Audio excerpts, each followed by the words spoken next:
But does it mean that you had to leave ISKCON? Oh, that's a very good question.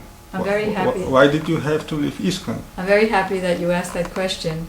And just like the answer to your previous good question, the answer is multifaceted. Okay. Number one, I'll start with the question back, which I'll also answer. What do you mean by ISKCON? Okay? Yeah.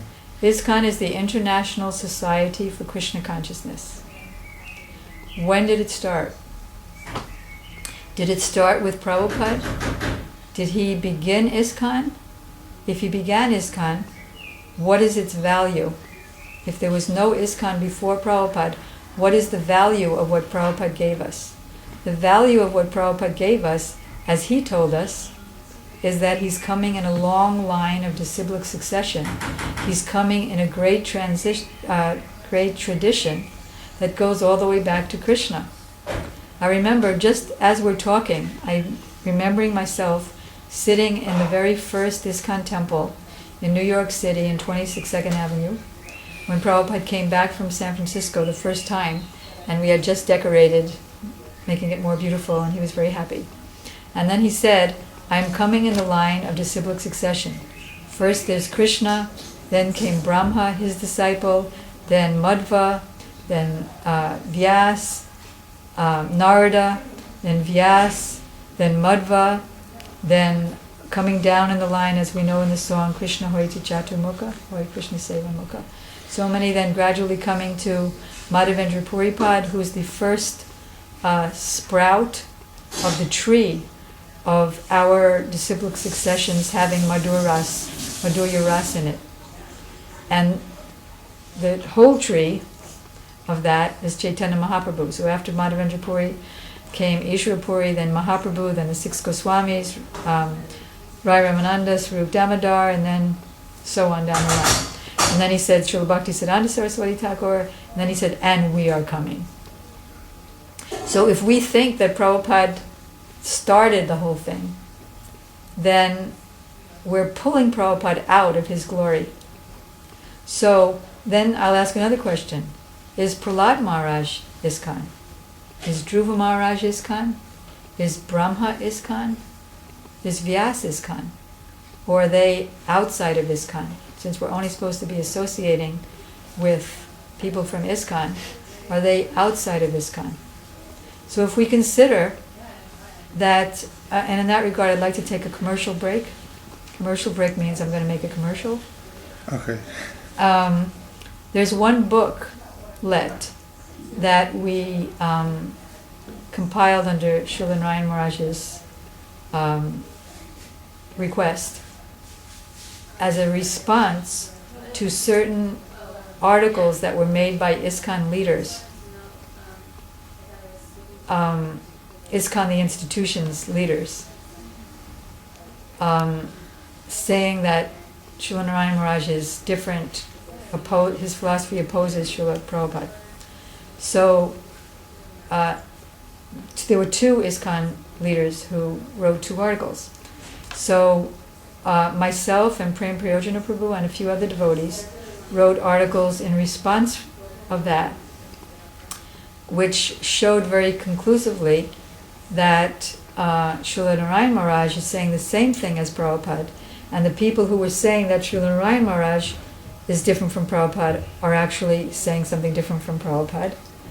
And we didn't quote anybody but Prabhupada to prove it.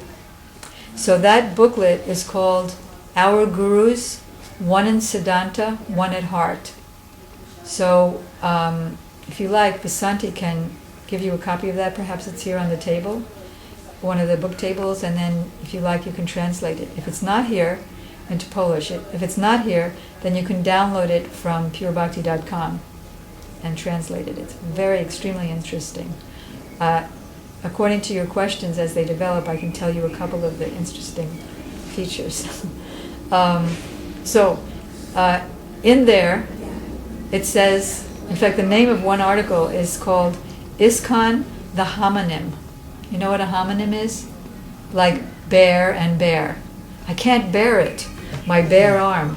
Oh, there's a bear in the forest. They're all the same sounds, but they all have totally different meanings. So there's the ISKCON institution, which Prabhupada set up for management. There's the GBC, there's the presidents, there's the temples, there's all the legal infrastructure to protect the temples, which gets the 501(c) tax exemption status so that devotees can make collections, so that there can be a structured system of temples, and the hierarchy is the vice president, the temple commander. That's one meaning of ISKCON. And then there's the eternal ISKCON, which includes Prahlad Maharaj, which includes Dhruva Maharaj, Chaitanya Mahaprabhu ISKCON. There's Rupa Goswami ISKCON. In the Nectar of Instruction, in the introduction, Srila Prabhupada writes, introduction or preface, Prabhupada writes that the Krishna consciousness movement is going on under the supervision of Srila Rupa Goswami. And that is why we should read this book. That was the introduction to that book. So Rupa Goswami is ISKCON. All the 6 Goswamis are ISKCON. Madhavendra Puri, Narada. So who's the first ISKCON Acharya? Brahma. Then comes Narada, then comes Vyas, then comes Madhva. And in this booklet we have a lot of quotes from Prabhupada saying this.